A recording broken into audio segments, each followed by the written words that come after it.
On today's video, I'll be taking you through the liquid moisturizer. So, the primary ingredients here are 2% ceramides and GABA. Did you know that ceramides form the majority of the lipid bilayer? Unfortunately, as the skin matures, ceramide levels decline. Deficiency of ceramides is associated with dry, sensitive skin.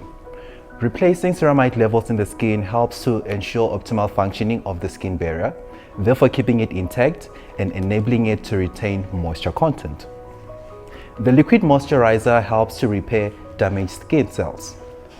It promotes epidermal cell proliferation, along with promoting fibroblast proliferation and therefore mediating the synthesis of hyaluronic acid and collagen. The amazing power benefits of the liquid moisturizer are as follows, and I find them to be very beneficial. I love them.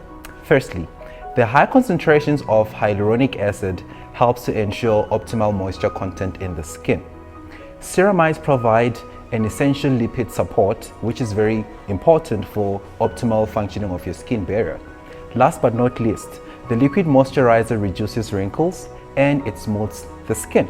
How amazing is that? So, if you're looking for a product that is going to help you sustain your ceramide levels in the skin, now you know which product to go for, and that's Skin Functional's liquid moisturizer.